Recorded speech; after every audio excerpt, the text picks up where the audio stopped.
अस्सलाम वालेकुम, मैं हूं यूसुफ महर एक नई वीडियो के साथ, एक नए इंडिकेटर के साथ। मेटाट्रेडर 4 के इंडिकेटर हैं जिनको हम डिस्कस कर रहे हैं। तो नया इंडिकेटर लगाते हैं। ये इंडिकेटर है, बेसिकली ये जिग-जैग का इंडिकेटर है। इसकी शक्ल तो आपने देख ली होगी। ये क्रॉस का निशान लगाता है हाई पर और लो पर।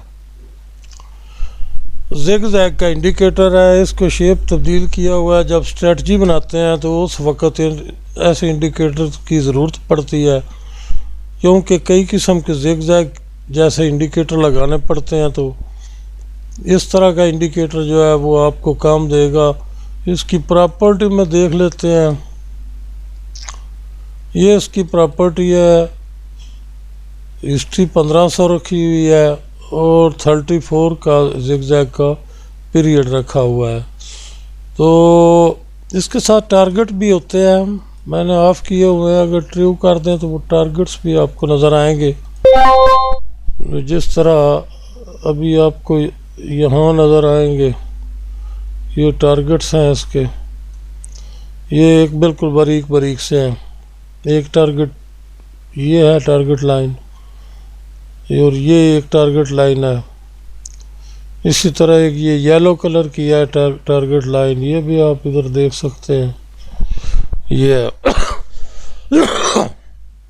बाइंग की लाइन ये होती है और स्टॉप लॉस की ये होती है। खैर, इनका तो फ़ायदा नहीं होता।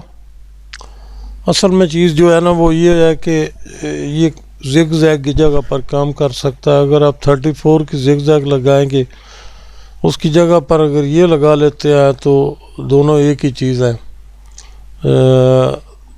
ये जो टारगेट्स है ये ज़ाहिर है उस तरफ लगते हैं जहाँ पर ये नो रीपेंट इंडिकेटर है। जब ये क्रॉस का निशान लग जाता है तो उसके बाद रीपेंट नहीं होता है। इसका जो पीरियड है वो आप अपनी मर्ज़ी से चेंज कर सकते हैं। 60 का रख लें, 24 का रख लें, 20 का रख लें, 12 का रख लें। वो उसमें यहाँ पर अगर हम इसको 12 का रखते हैं, ये जो 34 लिखा हुआ है ना, ये इस पर अगर हम 12 लिख देते हैं तो ज़ाहिर है फिर 12 की जिग-जैग के हिसाब से होगा। ये देखिए, अब ये 12 की जिग-जैग के हिसाब से हो गया। तो ये आपकी मर्ज़ी है, आप जिस तरह का भी पीरियड रखना चाहें।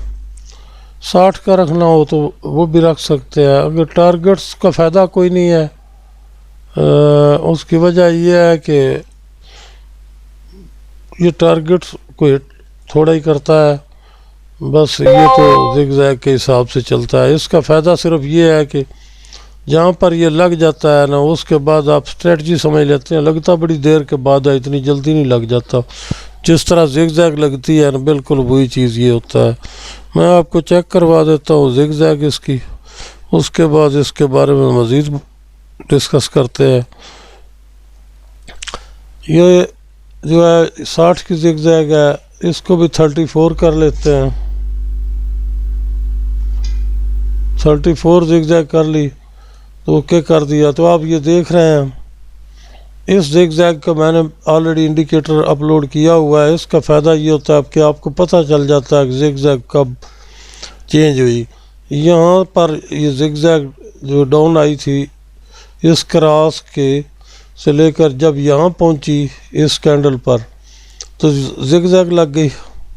थोड़ा ऊपर लग गई होगी, इधर लग गई तो ये क्रॉस का निशान भी लग गया। इसी तरह ये क्रॉस का निशान उस वक़्त लगा है जब ये जिग-जैग यहाँ पर ऊपर लग गई है। इस तरह आप इसे भी देख सकते हैं। ये क्रॉस इस जगह लगा होगा जब जिग-जैग नीचे आई, उसके बाद जिग-जैग नीचे चलती आई और मार्केट भी साथ साथ चलती आई नीचे। तो ये क्रॉस अपनी जगह पर मौजूद था। इसका यही होता है। अब इधर से देख लें। इसी तरह आप 5 मिनट में देखें, 15 मिनट में, आधे घंटे में, जहाँ भी आप देखेंगे इसका काम यही होगा। ठीक है। और ये घंटे का है तो घंटे में देख लें आप। 4 گھنٹے میں دیکھنا چاہتے ہیں اسے 4 گھنٹے میں دیکھ لیں. اس کی یہی پوزیشن ہے. اس کو سیو کر لیں. اس کی اور کوئی نہیں ہے. مقصد صرف یہ ہے کہ اس زگ زیگ کی طرح کے اور انڈیکیٹر بھی لگانا پڑتے ہیں, کئی قسم کے ہوتے ہیں, تو اس وقت زگ زیگ کی ضرورت ہوتی ہے تو یہ انڈیکیٹر جو ہے یہ استعمال کر لیا جاتا ہے. وہ ملتے ہیں اگلی ویڈیو میں انشاءاللہ.